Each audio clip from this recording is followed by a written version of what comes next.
이 마가복음 오늘 본문 14장이라는 이 말씀에 나오는 장면들은 가장 인간들의 죄악된 모습을 있는 그대로 보여주는 그러한 말씀입니다.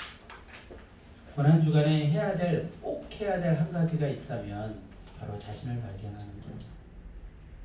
예수님이 왜 나 때문에 죽으셨는지를 다른 사람 때문에 죽었다고 찾는 게 아니라 나 때문에 죽었음을 발견하는 거예요. 그거 발견하지 않으면요, 고난주일 반드시 지켜봐야 의미 없습니다. 다른 사람 때문에 죽은 거 아니에요. 잘못을 저지른, 살인을 저지른, 도둑질을 한, 강간을 한, 사기를 친 그 어떤 누구 때문에 예수님께서 죽으신 것이 아니라 바로 그 죄악의 현장에 있었던 나 때문에 예수님은 죽으신 거예요. 우리 아까 그 찬양 불렀죠. 거기 너 있었는가 그때. 거기 너 있었는가 그때. 여러분들 그 질문이 여러분들과 상관이 있습니까? 없습니까? 많은 사람들은 그 질문이 자신과 상관이 없다고 생각해요. 내가 예수님 죽는 그 현장에 있지도 않았고, 나는 지금 교회에 나와 있는데, 나는 지금 예수님을 믿고 있는데, 아니요. 지금도 여전히 예수님은 십자가 위에서 우리를 내려다보고 계시고요. 우리는 여전히 그 밑에서 예수님을 향하여 손가락질하고 있는 수많은 죄악된 인생들과 동일한 모습입니다. 오늘도 이 마가복음의 말씀을 통해서 모든 죄악된 현장의 인간들의 모습을 들여다볼 거예요. 그 모습은 누구의 모습이냐? 바로 나의 모습입니다. 바로 여러분의 모습이에요. 가장 분명하고 가장 현실감 있게 가장 명확하게 보여주는 말씀이 마가복음 14장의 말씀이에요. 굉장히 길게 진행이 됩니다. 근데 수많은 사건이 등장을 해요. 굉장히 짧게 그 사건들이 등장을 하는데요. 그 사건 하나하나가 인간들의 추악함을 그대로 보여주고 있다는 것이죠. 그 현장 속에서 나를 찾아야 됩니다. 왜 예수님께서 마가복음 가운데 이 말씀을 기록해 놓으셨는지, 왜 그 속에 내가 있는지, 그것을 여러분들이 오늘 말씀 가운데 찾을 수 있기를 소망합니다. 자, 오늘 첫 번째 장면은 마가복음 14장 1절에서 2절 말씀입니다. 마가복음 14장 1절에서 2절 말씀 함께 합독해 보겠습니다. 시작. 이틀이 지나면 유월절과 무교절이라 대제사장들과 서기관들이 예수를 흉계로 잡아 죽일 방도를 구하며 이르되 밀날이 날까 하노니 명절에는 하지 말자 하더라. 아멘. 유월절, 무교절이라는 그 절기는요, 하나님의 은혜에 감사하기 위해서 자신들을 애굽에서 건져내신, 그리고 자신들을 그 죽음의 신 앞에서 자신들을 양의 피로 인하여 지나가게 하신 그 은혜에 감사해서 그 절기를 지키는 거예요. 그런데 그 하나님의 은혜에 감사하는 절기에 누가요? 지금 누구라고 되어 있습니까? 대제사장과 서기관들. 예수님을 죽일 흉계를 꾸미고 있다. 굉장히 상징적인 장면이에요. 14장의 말씀은 이 말씀으로 열리고 있습니다. 뭘 보여주고 싶은 걸까요? 성경이 뭘 이야기하고 싶은 걸까요? 인간들의 죄악이 문을 열고 있는 거예요. 누구를 죽이려고? 예수님을 죽이려고. 여러분들 제사장은요, 가장 선한 마음을 가져야 되는 사람들이에요. 왜 선한 마음을 가져야 돼요? 하나님과 인간들의 사이에서 인간들의 죄를 하나님께 고하는 자들이죠. 그래서 그들은 거룩해야 됩니다. 그들의 마음은 선해야 돼요. 근데 지금 보니까 누구보다도 악한 마음을 가지고 있죠. 서기관들은 어떤 사람들입니까? 말씀을 해석하고 말씀을 전하는 사람들이고 말씀을 기록하는 사람들이에요. 그런데 그 자들이 하나님의 말씀과는 전혀 상관없이 흉계를 꾸미고 있다는 것이죠. 여러분들, 예수님을 죽일 것을 의논하는 제사장과 서기관, 자신들의 뜻과 다르지만 적어도 하나님의 종들이라면 이토록 악독이 넘쳐나서는 안 될 것입니다. 예수님이 목격한 세상은 이런 모순과 죄악이 가득했고, 예수님은 그 세상 한복판에 계셨다는 것이죠.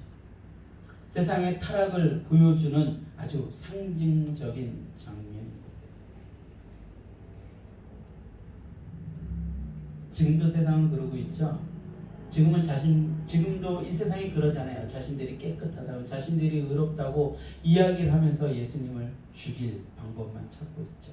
내 안에, 내 영혼에 새겨져야 할 예수님을 어떻게든 몰아낼 방법만 생각하고 있는 인생들을 우린 너무나도 많이 발견하는 겁니다.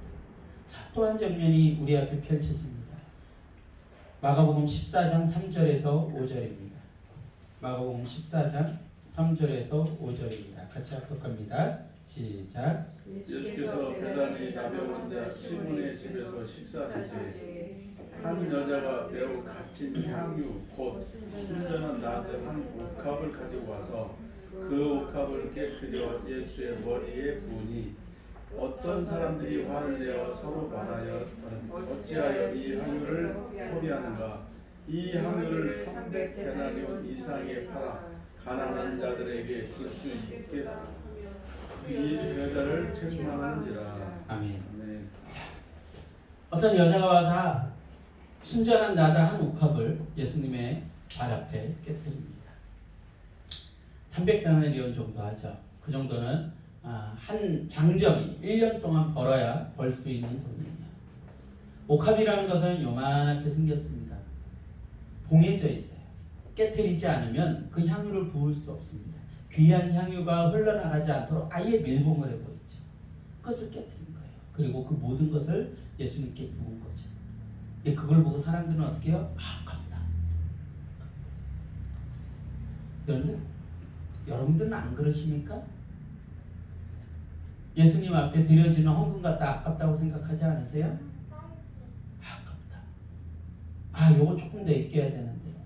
요거는 11조 안 드려도 되지 않나? 요거는 세금 빼고 잘 계산해가지고 이건 번외 수입이니까. 나는 돈이 없으니까. 온갖 핑계와 온갖 이유를 갖다 대면서 아까워. 이들은 뭘 기억하지 못했어요? 자신들의 생명을 구원하신 분이 예수님이라는 걸 기억하지 못했어요. 가장 소중한 것을 예수님은 주셨건만 뭐 때문에? 무엇 때문에요? 탐욕 때문에. 탐욕 때문에. 그거면 내가 무언가 얻을 수 있을 것 같으니까 그 탐욕 때문에. 세상이 탐욕 때문에 미쳐 돌아가잖아요. 비트코인이 막 오른다 생각하면 사람들 무슨 마음이 듭니까? 나도 저기에 투자를 할 거야. 우리나라 인구의 500만이 비트코인을 투자를 하고 있답니다. 2천만이 주식 투자를 하고 있고요. 로또를 사는 사람들이 수백만, 수천만입니다. TV에서 누가 사기쳐서 몇백억을 얻었다 그러면 사람들은요, 나도 저거 해볼까? TV에서 어떤 직업을 가진 사람들이 어떤 사기를 쳤다 그러니까 그 직업을 가지려고 사람들이 그 시험을 친답니다. 부동산으로 사람들이 돈을 벌었다 그러니까 전부 다 공인중개사 시험 보느라고 수십만, 수백만의 사람들이 그 시험을 보려고 준비하고 매달려요. 다 뭐 때문이에요? 탐욕 때문이죠.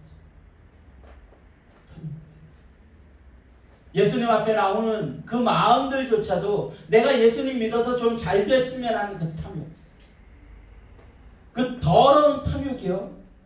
지금 예수님 앞에 드려지는 예수님의 장례를 준비하는 그 향유옥합의 의미를 그들의 눈에서 지워버린 것입니다. 그리고 거짓된 마음을 숨기고 분을 내고 있는 거죠. 지금 인간들이 그러잖아요. 자신들이 깨끗한 양, 선한 양 그러는데 여러분들 보세요. 자신들이 선하다고 깨끗하다고 주장했던 지금 이 나라의 지도자들, 그들이 매일 얘기하는 게 그거였어요. 자신들은 정의롭다. 자신들이 정의를 위해서 나라랑 싸우고 정의를 위해서 이렇게 데모를 하고 정의를 위해서 학생운동했다. 근데 그들이요, 지도자가 되고 나니까 어때요? 온갖 탐욕의 냄새가 아주 들끓잖아요. 인간이 정의로울 수 있어요? 절대로 정의로울 수 없어요. 인간은 그 밑바닥, 저 밑바닥까지도 탐욕으로 물들어 있어요. 정확하게 성경은 이야기를 하고 있어요. 인간들이 어떤 모습인지. 여러분, 그것 때문에 예수님이 죽으셨어요. 그 탐욕 때문에. 그런데 여전히 누가 어떻게 해서 돈을 벌었다 그러면 아유 나도 그렇게 해서 돈 좀 벌어봤습니다. 부동산에서 뭐 아파트 값이 올랐다 그러면 아이고 나도 그 분양금 받아봤습니다. 무슨 직장을 얻어가지고 어떻게 사기쳤다 그러면 나도 그 직장 좀 얻어봤습니다. 탐욕으로 물들어 있는 거죠.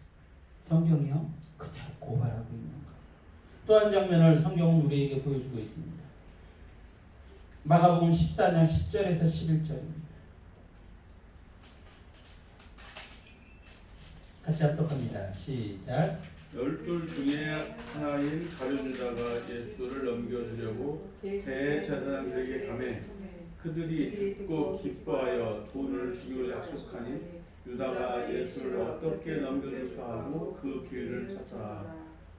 아멘. 예수님의 제자인 유다가 예수님을 팔려고 하죠. 굉장히 작은 장면들을요 굉장히 속도감 있게 마가복음 14장은 지금 보여주고 있어요. 어떤 의도가 담겨져 있을까요? 여러분들 그 장면들이 지금 영화 속에서 펼쳐지고 있다고 생각을 해보세요. 다 무엇을 향해 가고 있죠? 그 장면들을 통해서 결국 예수님이 십자가에 달리십니다. 그 장면 중에 유다가 등장을 합니다. 제사장들과 이야기를 하죠. 제사장들이 뭐라고 해요? 그들이 듣고 기뻐하여. 예수님을 죽이는 것을 기뻐하고 있는 대제사장들의 모습. 근데 우리가 그런 거 예수님을 팔고 예수님이 죽는 것을 나를 위해 예수님은 죽어야 돼. 아, 당연히 죽으셔야지. 이런 마음. 나의 죄를 숨기기 위해서 내 안에서 예수님을 지금도 죽이고 있잖아요. 나의 죄를 덮기 위해서 내 안에서 예수님이 말하시는 그 음성을 지금도 덮고 있잖아요. 그게 우리의 모습 아닙니까? 성경은요 우리의 모습을 정확하게 알고 있어요. 무엇 때문에, 누구 때문에 예수님을 죽으셨는지. 자, 우리 계속해서 봅니다. 마가복음 14장 17절에서 21절입니다. 마가복음 14장 17절에서 21절입니다. 제가 봉독합니다. 저물매 그 12를 데리시고 가서 다 앉아 먹을 때에 예수께서 이르시되 내가 진실로 너희에게 이르노니 너희 중에 한 사람 곧 나와 함께 먹는 자가 나를 팔리라 하신대 그들이 근심하며 하나씩 나는 아니지요 하고 말하기 시작하니 그들에게 이르시되 12 중에 하나 곧 나와 함께 그릇에 손을 넣는 자니라. 인자는 자기에 대하여 기록된 대로 가거니와 인자를 파는 그 사람에게는 화가 있으리로다. 그 사람은 차라리 나지 아니하였더라면 자기에게 좋을 뻔하였느니라 하십니다. 아멘. 가장 성경 속에서 가장 아픈 장면을 뽑으라면 이 장면이 아닐까 싶습니다.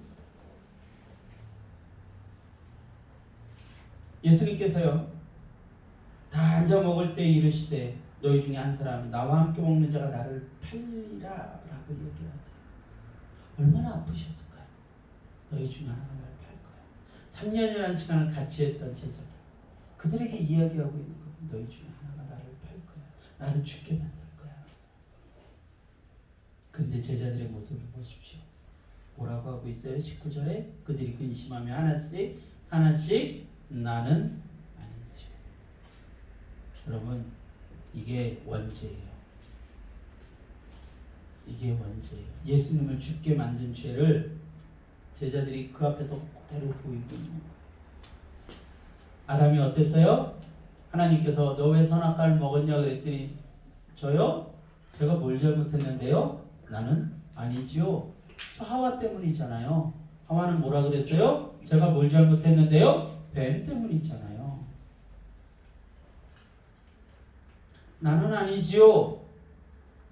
그 원죄 때문에 예수님이 죽으셨는데 십자가를 지실 수밖에 없었는데 3년이라는 시간을 같이 했던 그 제자들이 예수님이 죽는다는 그 선포 앞에 하나같이 얘기하는 것이 나는 아니지요. 나는 아니지요. 나 죄 지은 거 없지요. 변명과 포장으로 일관하고 있다는 거예요. 제일 예수님이 싫어하는 모습이에요. 예수님이 그 가룟 유다에게 뭐라고 얘기합니까? 차라리 나지 아니하였더라면 좋았을 것을. 제자들 다 들으라고 하신 얘기예요. 여러분, 죄가 있으면요 완전한 멸망을 당합니다. 차라리 나지 않고 존재하지 않는 게 나을 거예요. 왜? 존재하게 된 이상 예수님을 믿지 않고 그 원죄를 깨닫지 않으면 영원한 지옥에 떨어지니까요. 가장 지독한 고통을 받을 테니까요. 가장 지독한 후회를 하고 있을 테니까요. 여러분들, 지금 지옥에서 고통당하는 자들 중에 가장 큰 고통을 당하고 있는, 가장 많은 후회를 하고 있을 자가 누구일 것 같아요? 누구일 것 같습니까? 가룟이요. 예수님과 3년 동안 있었는데, 예수님의 말씀을 그토록 들었는데 예수님을 팔고 지옥을 선택한 그 인간. 차라리 나지 않았으면 좋았습니다. 여러분들, 예수님을 믿지 않는 거, 내가 아직도 원죄를 지니고 사는 거, 그거 쉬운 문제 아닙니다. 결국 그냥 넘어가서 되는 문제가 아니에요. 여전히 여러분들 어떻습니까? 나는 아니지요? 나는 아니지요. 이거 당신 잘못한 것 같은데? 아니야, 나는 아니야. 난 그러지 않았어. 당신 때문에 누군가 아픈 것 같은데? 아니야, 나는 아니야. 나 때문에 누군가 아프지 않아. 아이, 그 사람이 잘못했지. 내가 뭘 잘못했어? 당신 때문에 당신 남편이 아픈데? 아니야, 나는 그렇지 않아. 내가 잘못한 거 없어. 아이, 내 남편이 잘못했다니까. 당신 때문에 당신 아내가 힘들어하고 있는데 아니야, 나는 아니야. 그 여자가 잘못해서 그래. 내 아내가 잘못해서 그래. 내 자식이 잘못해서 그래. 내 부모가 잘못해서 그래. 오로지 자신만 의로운 거예요. 자신만. 내가 아니기만을 기대하는 인생들. 하나님의 영광이 아닌 자신의 정당함만이 중요한 인생들. 그들에게 예수님 뭐라고 얘기하고 계세요? 차라리 나지 아니하였더라면 좋았을 것을. 예수님이 가룟유다에게 직접적으로 얘기하죠. 예수님, 접니까? 네가 말하였다. 그런데도 그는 깨닫지 못했어요. 예수님이 모든 걸 알고 있다는 걸 깨닫지 못했어요. 직설적으로 얘기하는데 당신이 죄인입니다. 당신의 원죄가 당신을 지옥에 빠뜨릴 것입니다. 라고 직설적으로 설교를 들어도 나는 아니지. 아이, 저 목사님의 설교는 저 사람과 상관있는 것 같아. 나하고는 상관없어. 나는 아니지. 여러분, 이 모습과 여러분들의 모습이 뭐가 다릅니까? 이 제자들의 모습과 여러분들의 모습이 뭐가 달라요? 나는 아니지. 아유, 나는 당연히 천국 가는 거지. 여러분들, 이 제자들이요 3년을 예수님과 같이 있었습니다. 그 제자들에게 예수님이 끊임없이 말씀으로 가르쳤어요. 근데 그 3년의 마무리가 되어가는 그때에 그들의 입에서 나오는 이야기는 나는 아니지. 나는 아니지. 말씀을 전하는 입장에서 가장 가슴 아픈 현장이에요. 성경 속에서 가장 가슴 아픈 현장이에요. 하나님의 말씀을 들어보지 않으시겠습니까? 라고 한다. 나는 아니지. 나하고는 상관없지. 여러분들, 예수님께서 이러한 인생들 때문에 예수님은 죽으신 거예요. 제자들은요 자신의 의로움에만 관심이 있었습니다. 제자들은 예수님과 함께 있었지만 함께 있지 않은 자들이었어요. 오늘 군중 속의 고독이라는 말을 어디서 들어봤을 겁니다. 미국의 한 사회학자가 한 얘기인데 예수님이 그러시지 않았을 것입니다. 수많은 사람들이 주변에 있습니다. 근데 그 누구도 예수님의 마음을 알지 못합니다. 그 수많은 인생들 앞에서 예수님은 외로우셨어요.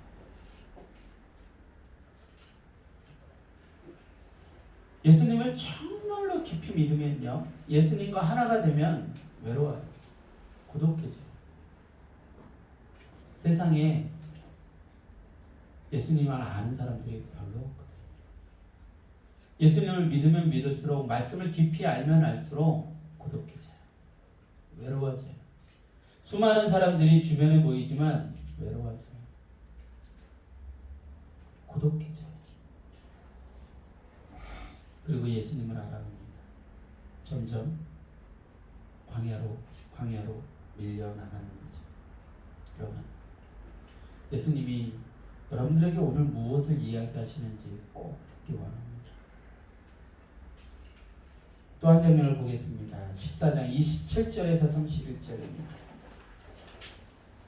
14장 27절에서 31절. 제가 봉독합니다. 예수께서 제자들에게 이르시되 너희가 다 나를 버리리라. 이는 기록된 바 내가 목자를 치리니 양들이 흩어지리라 하였습니다. 그러나 내가 살아난 후에 너희보다 먼저 갈릴리로 가리라. 베드로가 여짜오되 다 버릴지라도 나는 그리하지 않겠나이다. 예수께서 이르시되 내가 진실로 내게 이르노니 오늘 이 밤 닭이 2번 울기 전에 내가 3번 나를 부인하리라. 베드로가 힘있게 말하되 내가 주와 함께 죽을지언정 주를 부인하지 않겠나이다 하고 모든 제자도 이와 같이 말하니라. 아멘. 베드로가 부인할 것을 얘기하시죠. 근데 제자들 모두가 자신들은 그렇게 하지 않을 것이라고 자신 있게 얘기하죠. 제자들이 함께 베드로와 그렇게 얘기한 데는요, 베드로에게 뒤처질까 봐 그런 거예요. 베드로만 사랑받는 게 싫어서. 예수님의 마음에는 누구 관심이 없어요. 예수님께서 베드로가 부인할 것을 얘기하시는데 베드로는 뭐라고 얘기합니까? 힘있게 말하되 내가 주와 함께 죽을지언정 주를 부인하지 않겠나이다. 이 장면이 굉장히 많은 걸 상징시켜 주는 거예요. 여러분들 교회 안에 있는 많은 인생들이요 그렇게 고백을 합니다. 나는 예수님을 사랑합니다. 예수님을 위해 죽겠습니다. 베드로의 모습과 뭐가 다르죠? 근데 정말 삶의 어려움이 다가오면 돌아서 버리죠. 정말로 예수님을 찾고 예수님의 말씀을 찾고 예수님의 말씀을 묵상하고 예수님의 말씀대로 살아야 될 그 순간이 오면 부정해버리죠. 난 예수님의 사람이 아니야. 이 정도는 세상과 타협해도 되는 거 아니야? 베드로가 천한 그 여종과 타협했던 것처럼 그렇게 타협해버리는 거죠. 우리의 모습과 뭐가 다르죠? 난 예수님을 위해서 기도했어요. 주여! 막 일주일씩 금식을 하고요. 제가 고등학교 때 처음으로 금식을 했었어요. 오살리 금식기도원 가서 그 당시 전도사님을 따라서 일주일간 금식을, 3박 4일 금식을 했습니다. 그리고 나서 무슨 일만 있으면 금식을 했어요. 고난주간이다 그러면 2, 3일씩 금식하고요. 무슨 집회가 있다 그러면 일주일씩 금식도 하고요. 근데 제가 그 뒤에 죄를 안 지었을 것 같아요. 얼마나 추악한 죄를 지었는지 몰라요. 주여 하면서 찬양도 했고 방언도 하고 온갖 교회 일은 다 했는데요. 온갖 추악한 죄를 그 후에 저질렀던 거예요. 뭐가 다르죠? 베드로와 뭐가 다릅니까? 똑같았어요. 예수님을 부인했죠. 숨기고 살았죠. 부정했죠. 크리스찬이 아닌 것 마냥 술을 마시고 타락한 행동을 하고 아무도 모르겠지. 예수님은 다 알고 계시대. 우리의 모습이 그래요. 우리의 모습이. 내가 예수님을 위해서 뭔가 대단한 거 한 것처럼 아니요. 진심으로 내 안에 성령으로 거듭나지 않으면 우리 믿음 없어요. 다 헛것이에요.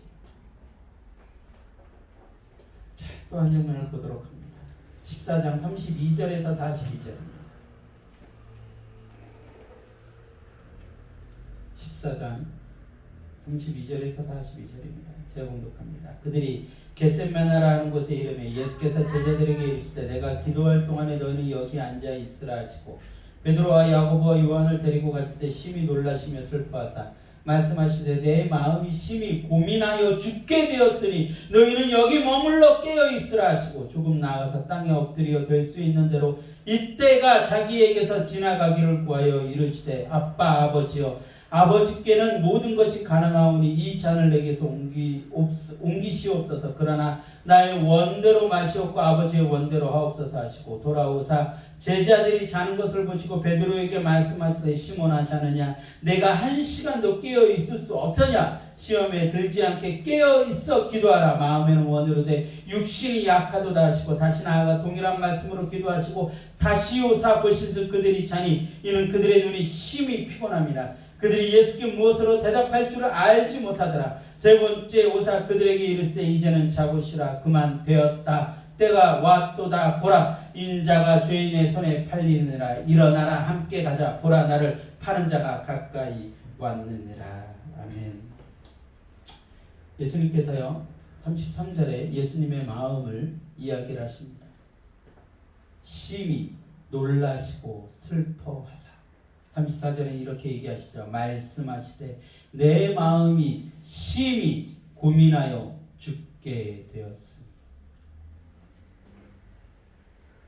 예수님께서요 너무나도 고통이 크시기에 너무나도 그 마음이 아프시기에 제자들에게 얘기합니다.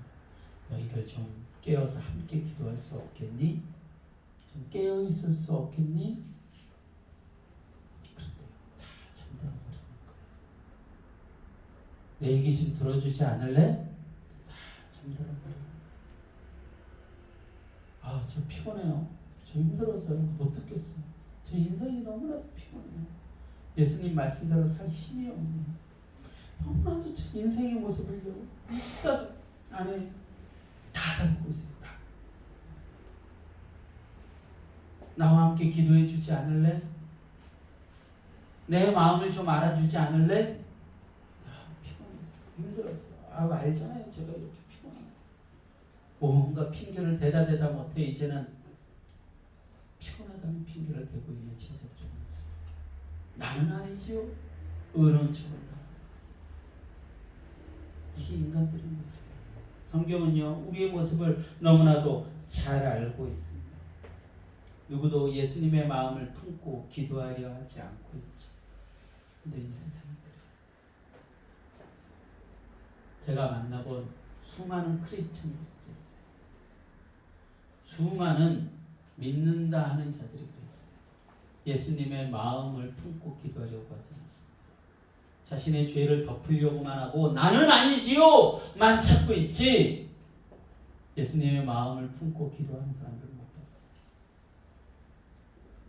전부 다 나의 욕망을 위해서 나의 탐욕을 위해 기도하지 나의 성공, 자녀의 성공, 나의 건강, 나의 안정을 위해서 기도하지 예수님의 마음을 품고 세상을 바라보며 기도하는 사람들을 찾기가 어려워요.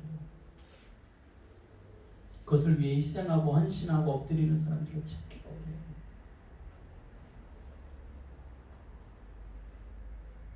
여러분, 예수님의 마음을 품고 예수님의 마음을 새기고 그렇게 기도하는 여러분들이 되기를 소망합니다. 네. 또 한 장면을 보겠습니다. 14장 43절에서 52절입니다. 14장 43절에서 52절입니다.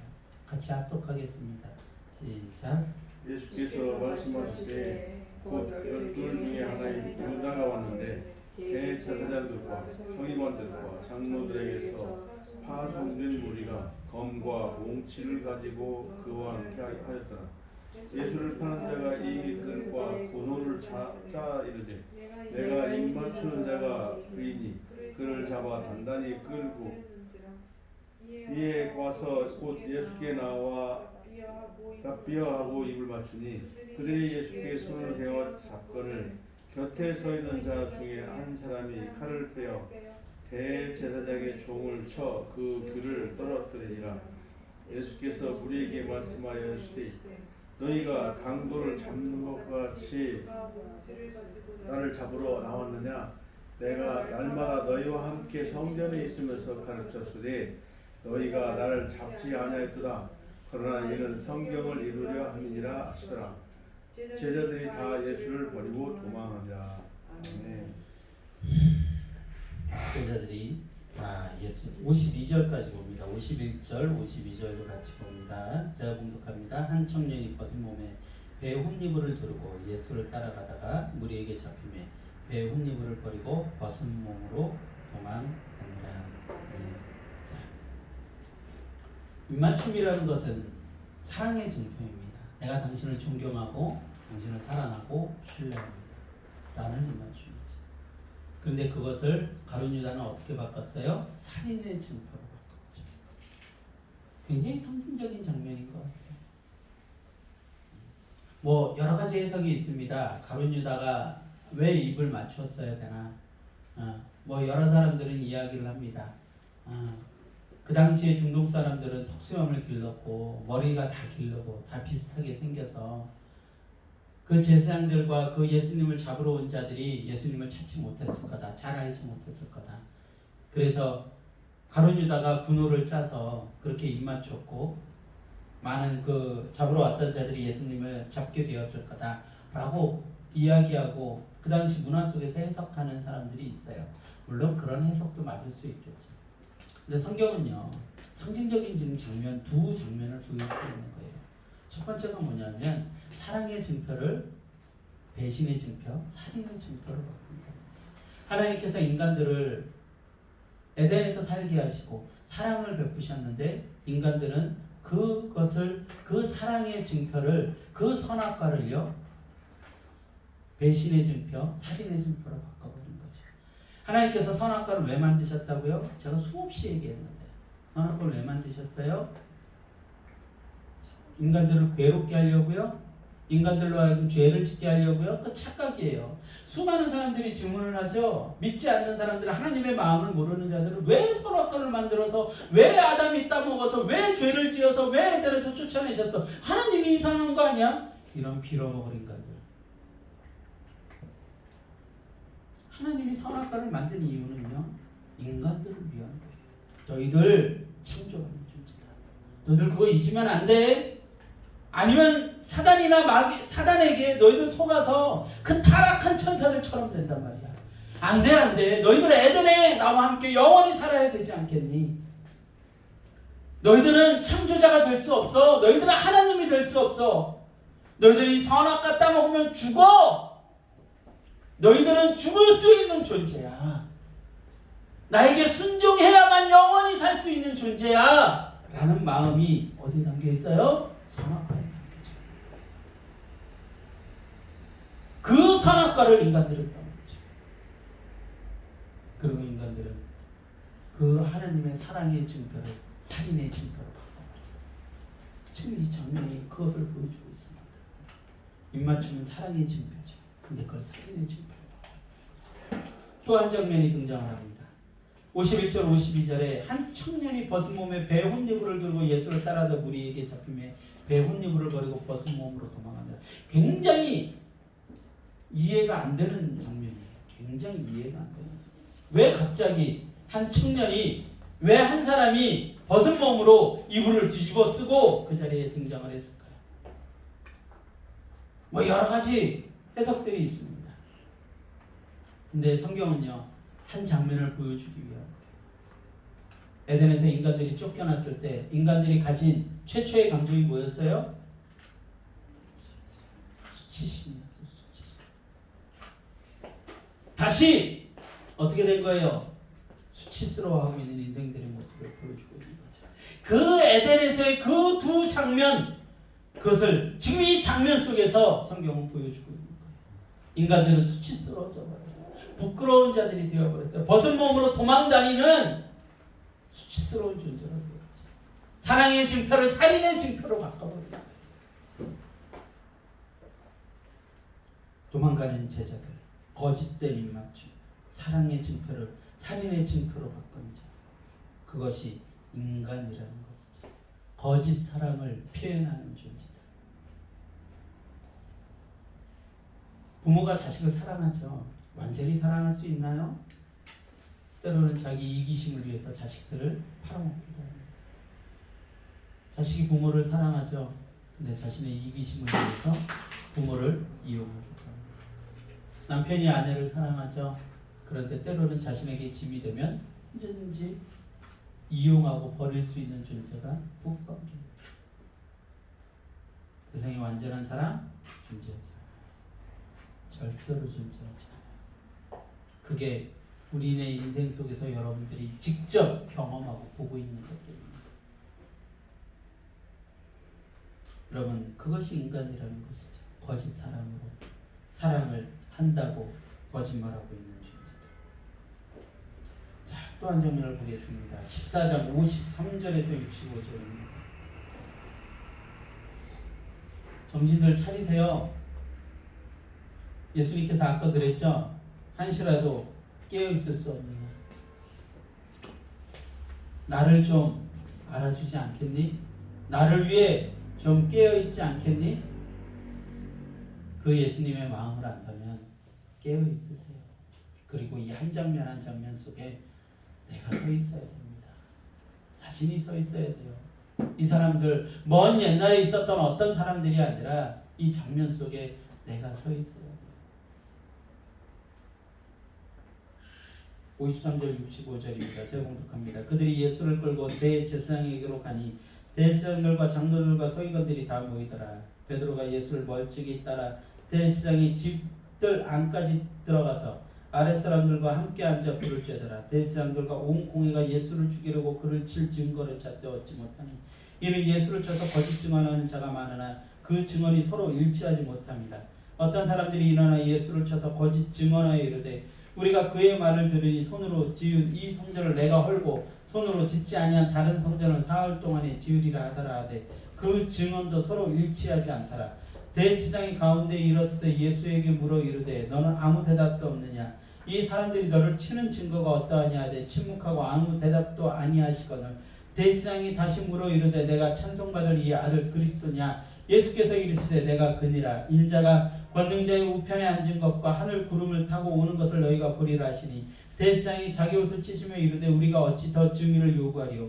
그 신성모독하는 말을 너희가 들었도다. 너희는 어떻게 생각하느냐 하니 그들이 다 예수를 사형에 해당한 자로 정죄하고 어떤 사람은 그에게 침을 뱉으며 그의 얼굴을 가리고 주먹으로 치며 이르되 선지자 노릇을 하라 하고 하인들은 손바닥으로 치더라. 거짓된 인생들, 사라진 정의, 그리고 피조물들에게 모욕당하는 예수님의 모습을 너무나도 잘 보여주고 있습니다. 계속해서요, 이 장면 속에서 반복되는 하나의 표현이 등장을 하고 있어요. 자, 보세요. 56절에 보니까 뭐라고 되어 있어요? 이는 예수를 쳐서 거짓 증언하는 자가 많으나 그 증언이 서로 일치하지 못합니다. 57절입니다. 어떤 사람들이 일어나 예수를 쳐서 거짓 증언하여 이르되 59절입니다. 그 증언도 서로 일치하지 않다. 여러분들 사람들이요 예수님을 죽게 만든 그 증언들이요 다 뭐라고 얘기를 하고 있어요? 거짓말. 그 거짓말 또한 서로 일치하지 않아요. 예수님을 죽게 만든 가장 중요한 우리의 죄성이 바로 거짓입니다. 거짓말입니다. 여러분 안에 여러분들이 죄인이라는 그 성령님의 음성이 들리면 사탄이 한마디를 던집니다. 거짓말이야. 당신들 지옥 갑니다! 라는 하나님의 선포가 들리면 사탄이 얘기합니다. 거짓말이야. 네가 죄를 지었어. 너 때문에 저 사람이 아파. 상처받았어. 너 때문에 아내가 다쳤어. 남편이 다쳤어. 아들이 다쳤어. 부모가 다쳤어. 이웃이 다쳤어. 라고 성령님께서 이야기를 해주면 성경의 말씀이 그것을 고발하면 사탄이 딱 한마디 하죠. 거짓말이야. 그리고 거짓을 얘기하는 자들끼리 쑥덕 그들 사이에서 같이 귀를 기울이고서 그래 나도 이 무리에 껴야 돼. 그래야 내가 여기서 살아남을 수 있어. 그래서 같이 예수님께 침을 뱉고 따귀를 때리고 예수님을 향해 돌을 던지는 거죠. 그 거짓말을 하는 그 사탄의 무리 가운데 살아남는 거예요. 지금도 수없이 우리는 거짓말을 우리 안에 내뱉고 있어요. 그러면서 다른 사람을 부정하죠. 그를 예수님을 믿는 사람들. 예수님을 믿는 사람들을 공격하고 싶은 거예요. 사탄은 그렇게 시킵니다. 그러면 그 거짓의 아비한테 그냥 끌려다니는 거예요. 그 거짓말에 속아서. 지금 예수님이 왜 죽으셨어요? 왜 모함당하고 있어요? 거짓말들. 성경이 그대로 얘기해주고 있죠. 자, 그 다음 장면으로 또 넘어갑니다. 여러분들 기가 막히죠? 성경이. 여러분들 마가복음에 이렇게 길게 돼 있는 장이 없어요. 성령님께서 이렇게 잘라 놓으신 거예요. 보라고. 쭉 이 이야기들이 하나의 이야기를 담고 있다는 거예요. 자, 66절에서 72절입니다. 제가 공독합니다. 베드로는 아랫뜰에 있더니 제사장의 여종 하나가 와서 베드로가 불 쬐고 있는 것을 보고 주목하여 이르되 너도 나사렛 예수와 함께 있었도다 하거늘 베드로가 부인하여 이르되 나는 내가 말하는 것이 무엇인지 알지도 못하고 깨닫지도 못하겠노라 하며 앞들로 나갔어요. 여종이 그를 보고 곁에 서 있는 자들에게 다시 이르되 이 사람은 그 도당이라 하되 또 부인하더라.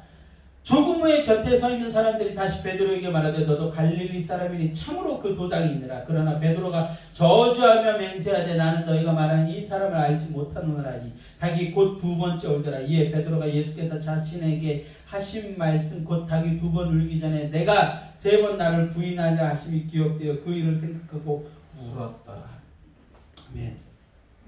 여러분 굉장히 우리는 이 사건을요 굉장히 쉽게 넘어갑니다. 많이 듣다 보니까 쉽게 넘어가요. 베드로가 예수님을 세 번 부인해서 누구나 아는 이야기죠. 믿지 않는 자들까지도 이 베드로의 부인 얘기는 알고 있어요. 근데 24장의 마지막 장면에 이 베드로의 부인 사건이 들고 있죠. 맨 마지막 장면이 뭡니까? 맨 마지막 구절이 어떻게 되어 있어요? 세 번 나를 부인하라 하심이 기억되어 그 일을 생각하고 울었다. 예수님이 뭐라고 얘기합니까? 성경을 통해서 뭐라고 얘기해요? 죄 지으면 어떻게 된다? 지옥 간다. 너희들 나를 버리고 나를 부인하면 지옥 간다. 몇 번이요? 세 번. 완전 숫자. 예수님께서 지금도 물으시는 거예요. 지금도 얘기하시는 거예요. 너희들 나를 믿지 않으면 지옥 가. 나를 믿지 않으면 지옥 가. 내 말씀, 내 이야기대로 말씀대로 순종하지 않으면 지옥 가. 라고 얘기를 하는 거예요. 근데 그걸 듣지 않는 거죠. 그리고 그의 마지막 장면은 뭐였어요? 슬피 울며 이를 흘렸어요. 우는 거였어요.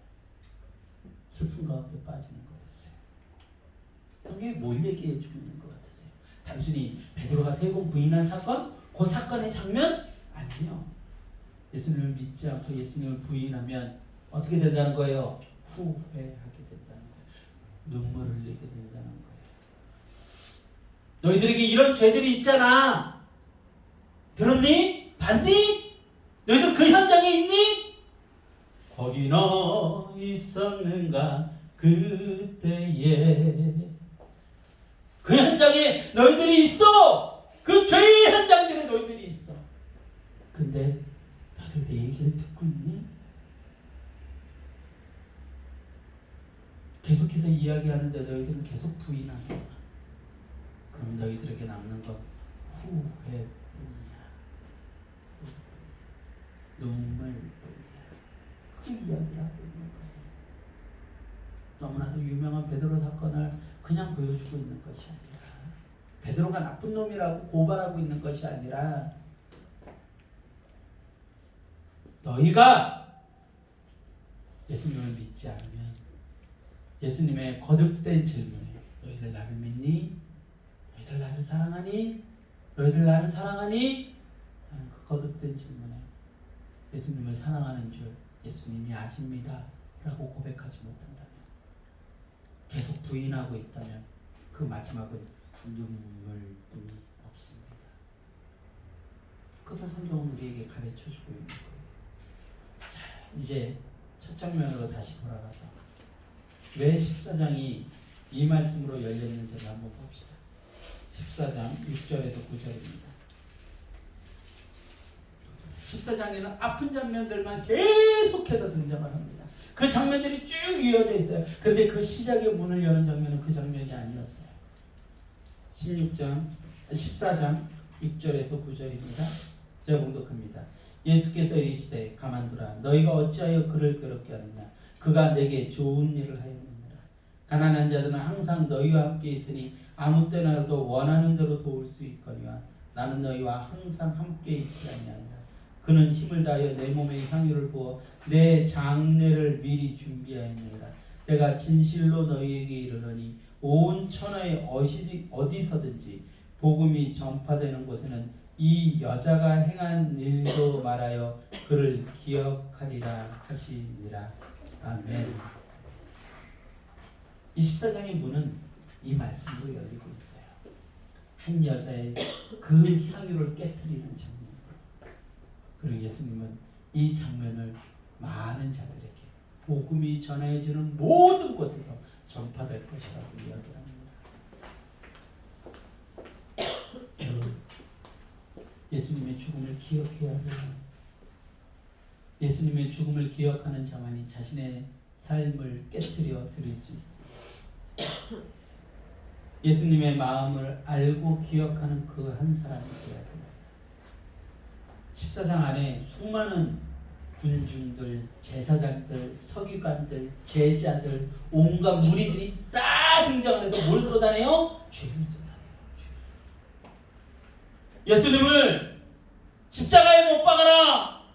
예수님 당신은 죽어야 됩니다. 나는 변하지 않아요. 나는 의롭습니다. 나는 죄인으로 이렇게 살 거예요. 라고 얘기하는 그 인생들 가운데 단 한 인생만이 예수님의 그 진심을 알았어요. 단 한 인생. 그리고 예수님은 그 사람만 기억합니다. 그 인생만 기억하신다. 이게 성경의 선포예요. 여러분들 제사장도 서기관도 제자들도 모두 다 기억 속에서 지워질 거예요. 단 한 사람만이 기억에 남아요. 예수님의 죽음의 의미를 아는 자, 예수님의 죽음의 그 가치를 아는 그 한 여인만이 기억 속에 남을 것입니다. 기억되는 위로하지 않은 그 한 사람이 되십시오. 네. 수많은 죽어가는 그리고 눈물을 흘리며 후회하는 그 인생으로 기억되고 기록되면 안 돼요. 근데 우리는 그 무리들의 현장에 머물러 있는 우리의 모습들을 보게 된다는 것이죠. 나는 아니지. 탐욕의 문제요. 벌거벗고 도망가고 있는 수치스러운 인생이에요. 그 수치심을 감추려고 나는 아니지요, 나는 아니지요 소리치고 그 수치심을 감추려고 어떻게든 화려함으로 자신을 꾸미려고 포장하려고 하고 변명하려고 하고 그 인생들을 보세요. 성경이요 다 어때요? 다 알고 있어요. 기가 막히지 않나요? 그래서 말씀 속에 누가 살아계신 거예요? 예수님이 살아계신 거예요. 예수님은 살아계신 말씀이라는 거예요. 여러분이 이렇게 말씀을 보면서도 깨닫지 못하고 살아계신 하나님을 발견하지 못한다면 좀 일어나고 어리석으니까 그리고 지옥 갈 수밖에 없어요. 살아계신 하나님은 어떤 기적 속에서 안전뱅이가 일어나는 기적 속에서 발견하는 거 아니에요. 누가 가난했는데 부자가 됐다는 어떤 예화 속에서 발견하는 게 아니에요. 누가 어떤 멍청한 사람이 시험 문제를 보고 좋은 대학 갔다는 그 이야기 속에서 하나님을 발견하는 게 아니에요. 하나님은 어디서 발견해야 돼요? 이 말씀 속에서 발견해야 돼요. 정확하게 성경은 인간에 대해서 정확하게 지금 고발하고 있잖아요. 그리고 살 길을 이야기를 하고 있어요. 그 살 길이 뭐래요? 살 길이 뭡니까? 예수님의 죽음을 기억하는 거예요. 정확하게 예수님이 왜 죽으셨는지를 깨닫는 거예요. 이 여인 혼자만이 기억될 거라고 성경은 이야기하고 있습니다. 여러분들은 어떻습니까? 세상 모두가 예수님을 거역할 때 그분의 죽음과 십자가를 기억하고 기억되는 그 한 사람이 되어야 합니다. 그래야 살 수 있어요. 예수님께서 깨어있으라 할 때 깨어있는 자가 되어야 됩니다.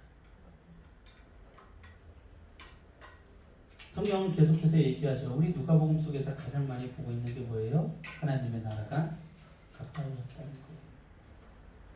하나님의 나라는 가깝습니다. 멀지 않아요. 지금 예수님의 통치를 받지 못한다면 지금 죽은 자들이에요. 지금 이미 심판을 받고 있는 거예요. 깨달으시겠습니까? 찬양하고 기도합시다.